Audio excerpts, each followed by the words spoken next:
after Elon Musk's SIEG HEIL during Donald Trump's inauguration, that obviously took us all off guard. I examined that video. I watched it repeatedly. I'm not naive. That was a SIEG HEIL. From what I can tell watching the video, Elon gives his very quick speech. He talks about how this was a fork in the road for humanity. And this was no ordinary victory. This was a fork in the road of human civilization.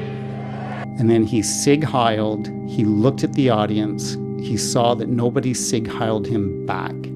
And so he turned around and he repeated the SIEG HEIL. Again, nobody SIEG HEILed him back. Then he turned around to face the front of the stage and he said, "I give my heart to you." My heart goes out to you. He said that after 2 failed SIEG HEILs. And by failed, I mean the audience did not SIEG HEIL him back. And I think that's what he was looking for.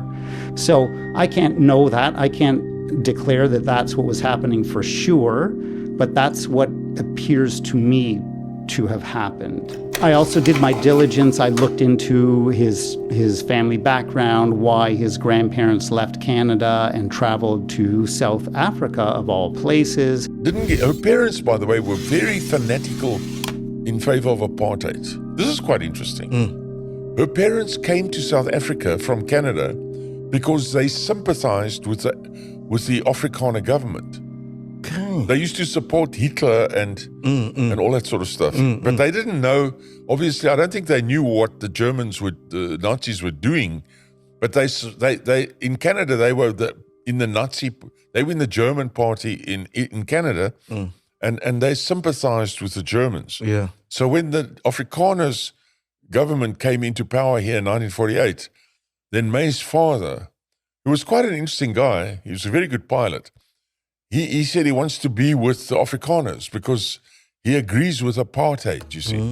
I looked into his upbringing in South Africa, what he would have been exposed to. I looked at the timing of his departure from South Africa and how that coincided with the end of apartheid. I looked at the hate speech that became rampant on Twitter after Elon Musk acquired it. In totality, is that enough evidence to establish that Elon Musk is a white supremacist? Beyond any reasonable doubt? No, I would say not. But is it enough to establish that he is quite probably a white supremacist on a balance of probabilities? Yes, I do.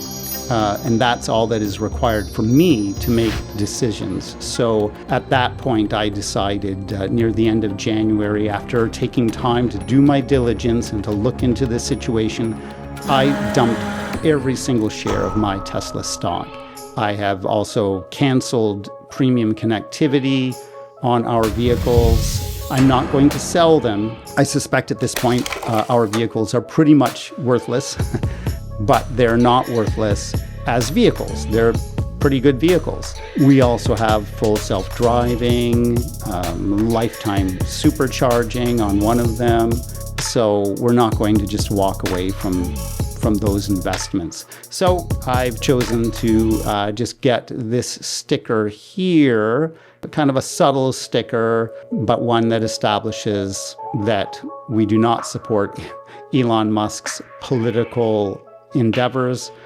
So this sticker here says Vintage Tesla Pre-Madness Edition, and then around the perimeter of the sticker it says Pro-Zero Emissions, Anti-Fascism. So hopefully that will be enough to make the point for anyone who happens to see us driving around or see our car parked in a parking lot, and hopefully they'll leave it alone.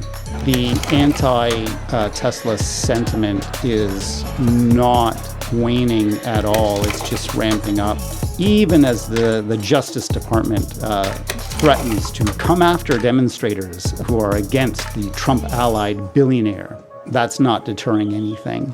I think people in the United States especially are thinking, well, we have to stand up now because Donald Trump and MAGA are working very quickly to dismantle various government departments and agencies, firing the inspectors general, anyone who would have oversight and have any authority over ensuring that the government is operating as it is designed to. Those people are being fired or replaced by Trump loyalists. So, for those reasons and many others, people in the United States of America and all around the world are having a very harsh reaction to what Elon Musk and Donald Trump are doing. I do think that Tesla is an extremely important company, and I hope it survives. I don't think it can survive, though, as long as Elon Musk has any association with the company.